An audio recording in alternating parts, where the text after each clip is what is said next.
नेहा एक खुशमिजाज और सपनों से भरी लड़की थी। कॉलेज खत्म होते ही उसके घर वालों ने उसकी शादी की बात शुरू कर दी। नेहा का दिल कबीर के लिए धड़कता था, लेकिन समाज और घर वालों के डर से वह कभी अपने प्यार का इजहार नहीं कर पाई।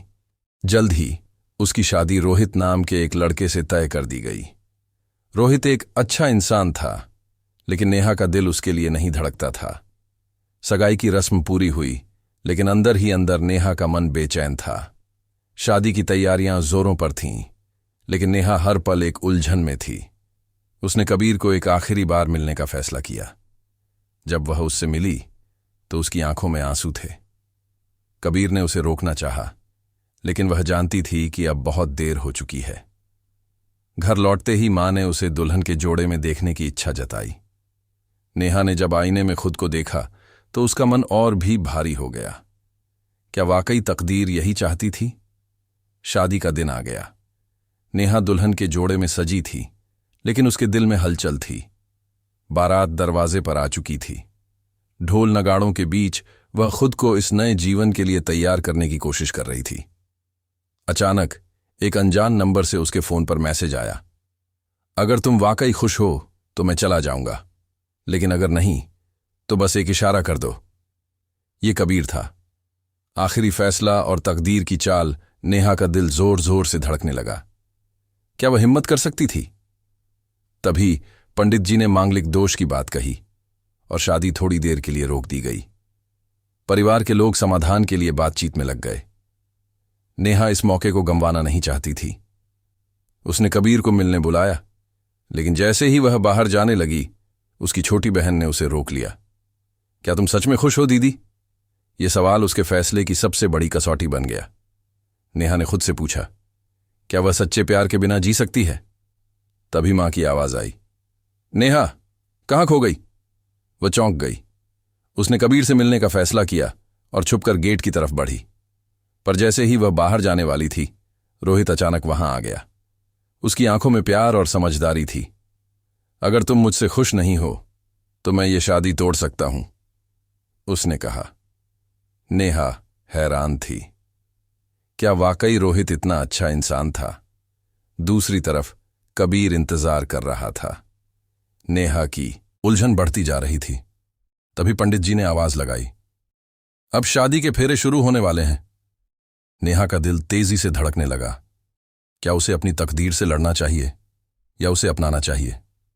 नेहा ने मां को गले लगाया और धीरे से कहा, मां, मैं किसी और से प्यार करती हूं। मां चौंक गई, लेकिन कुछ कहने से पहले ही रोहित आगे आया। आंटी, अगर नेहा खुश नहीं है तो यह शादी नहीं होनी चाहिए। पूरे मंडप में सन्नाटा छा गया। परिवार के लोग हक्का बक्का रह गए। रोहित नेहा की तरफ बढ़ा और कहा, तुम अपने सच्चे प्यार के साथ जाओ नेहा, मैं तुम्हें जबरदस्ती अपना नहीं बनाना चाहता। नेहा के आंखों में आंसू आ गए। उसने रोहित का शुक्रिया अदा किया और भागकर कबीर के पास चली गई। कबीर ने जैसे ही उसे देखा, वह समझ गया कि नेहा ने उसे चुन लिया है। वह उसे गले लगाकर रो पड़ा। मैंने सोचा था कि मैं तुम्हें हमेशा के लिए खो दूंगा, कबीर ने कहा। नेहा ने मुस्कुराते हुए जवाब दिया, तकदीर भी हमें अलग नहीं कर सकती थी। नेहा के घर वालों के लिए यह फैसला आसान नहीं था, लेकिन जब उन्होंने देखा कि उनकी बेटी सच में खुश है तो उन्होंने इसे स्वीकार कर लिया। रोहित भी मुस्कुराते हुए बोला, शायद मेरी तकदीर में कोई और लिखा है। धीरे धीरे सबने इस रिश्ते को अपनाना शुरू कर दिया।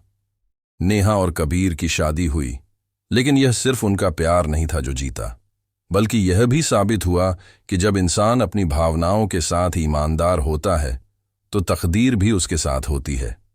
रोहित को भी समय के साथ उसका सच्चा प्यार मिल गया और इस तरह तकदीर का खेल खत्म हुआ, लेकिन प्यार की यह कहानी हमेशा के लिए अमर हो गई। तकदीर का खेल भाग 2। नेहा और कबीर की शादी हो चुकी थी। दोनों बेहद खुश थे, मानो उनकी तकदीर ने आखिरकार उन्हें एक कर दिया हो। लेकिन हर नई शुरुआत अपने साथ नई चुनौतियां भी लाती है। शादी के बाद नेहा के परिवार के कुछ सदस्य अभी भी इस रिश्ते को पूरी तरह स्वीकार नहीं कर पा रहे थे, खासकर उसके पिता, जो अब भी इस रिश्ते को लेकर नाराज थे। नेहा के दिल में अपने पिता की नाराजगी की चुभन थी, लेकिन उसने ठान लिया था कि वह अपने प्यार और परिवार दोनों को साथ रखेगी। शादी के कुछ हफ्तों बाद नेहा और कबीर अपने नए घर में शिफ्ट हो गए, लेकिन जिस समाज में नेहा पली बढ़ी थी वहां अब भी लोग उसके इस फैसले को लेकर बातें बना रहे थे। मोहल्ले में तरह तरह की चर्चाएं हो रही थीं। बिना परिवार की मर्जी से शादी करना सही नहीं था, या रोहित जैसा अच्छा लड़का छोड़कर कबीर को चुनना बेवकूफी थी। नेहा और कबीर इन बातों को नजरअंदाज करने की कोशिश कर रहे थे, लेकिन उनके दिलों में कहीं न कहीं इनका असर हो रहा था। नेहा के पिता ने अब तक उससे बात नहीं की थी। वह अब भी यही मानते थे कि नेहा ने उन्हें शर्मिंदा किया है। एक दिन नेहा अपनी मां से मिलने गई, लेकिन जैसे ही वह दरवाजे पर पहुंची, पिता ने उससे मिलने से इनकार कर दिया। मां की आंखों में आंसू थे, लेकिन उन्होंने नेहा को समझाया कि समय के साथ सब ठीक हो जाएगा। नेहा ने मन ही मन फैसला किया कि वह अपने पिता का दिल जीत कर ही रहेगी। कबीर और नेहा की शादीशुदा जिंदगी में प्यार था, लेकिन संघर्ष भी। कबीर को ऑफिस में ज्यादा मेहनत करनी पड़ रही थी ताकि वे अपने नए घर और जिम्मेदारियों को संभाल सकें। उधर नेहा भी नौकरी ढूंढ रही थी, लेकिन हर जगह उसे यह सुनने को मिल रहा था कि शादी के बाद करियर बनाना आसान नहीं होता। एक दिन कबीर के बॉस ने उसे देर रात तक काम करने के लिए कह दिया, जिससे नेहा अकेली रह गई। धीरे धीरे दोनों को एहसास हुआ कि शादी के बाद जिंदगी केवल प्यार से नहीं चलती, बल्कि जिम्मेदारियां भी उतनी ही जरूरी होती हैं। एक दिन नेहा को अचानक एक मैसेज आया। कैसी हो नेहा? यह रोहित था। वह अब विदेश से लौट आया था और किसी बड़े बिजनेस प्रोजेक्ट में इन्वेस्ट करने की सोच रहा था।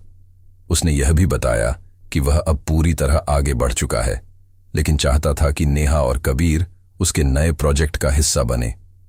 नेहा असमंजस में थी। क्या उसे यह ऑफर कबीर को बताना चाहिए? नेहा ने जब कबीर को यह बात बताई तो वह थोड़ा असहज हो गया।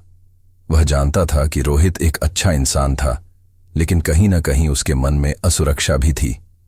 क्या रोहित की वापसी से उनकी जिंदगी में फिर से कोई उलझन आएगी? दूसरी तरफ नेहा को लगा कि अगर रोहित दोस्ती निभाना चाहता है तो इसमें गलत क्या है। वह चाहती थी कि कबीर इस बात को खुले दिल से स्वीकार करे। ने तय किया कि वह खुद रोहित से मिलेगी और स्थिति को ठीक से समझेगी। जब वह रोहित से मिली तो उसने देखा कि रोहित वाकई बदला हुआ था। वह अब सिर्फ अपने करियर पर फोकस कर रहा था और दोस्ती से आगे कुछ नहीं चाहता था। उसने नेहा से कहा, तुम्हें देखकर अच्छा लगा नेहा। मैं चाहता हूं कि तुम्हारी जिंदगी में सिर्फ खुशियां हों।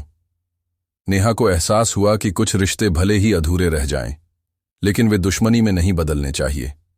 नेहा के पिता अब भी नाराज थे, लेकिन एक दिन जब उन्होंने नेहा को सड़क पर गरीब बच्चों को पढ़ाते देखा तो उनका दिल थोड़ा पिघल गया। उन्होंने महसूस किया कि उनकी बेटी अब पहले से ज्यादा समझदार और जिम्मेदार हो गई थी। धीरे धीरे उन्होंने भी अपने मन की कटुता को छोड़ने का फैसला किया। एक दिन बिना किसी को बताए वे नेहा और कबीर के घर आ पहुंचे। दरवाजे पर पिता को देखकर नेहा की आंखों में आंसू आ गए। वह दौड़कर उनके गले लग गई। पिता ने धीरे से कहा, बेटा मुझे माफ कर दो, मैं तुम्हें समझ नहीं पाया। यह सुनते ही नेहा की सारी तकलीफें दूर हो गईं। कबीर ने भी आगे बढ़कर पिता के पैर छुए और उन्हें अपने परिवार का हिस्सा मानने की खुशी जताई। अब उनकी जिंदगी पूरी तरह से संवर गई थी। नेहा, कबीर और उनका परिवार अब खुशहाल था। रोहित भी अपने नए सफर पर निकल चुका था। यह कहानी सिर्फ एक प्रेम कहानी नहीं थी, बल्कि तकदीर के खेल का एक अनोखा उदाहरण थी। यह दिखाता है कि जब इंसान सच्चे दिल से किसी चीज की चाहत रखता है और अपने फैसलों के लिए लड़ता है, तो तकदीर भी उसे वही दे देती है। प्यार, संघर्ष और परिवार की स्वीकृति के इस सफर ने नेहा और कबीर की जिंदगी को नया रूप दे दिया था और उनकी कहानी हमेशा के लिए अमर हो गई।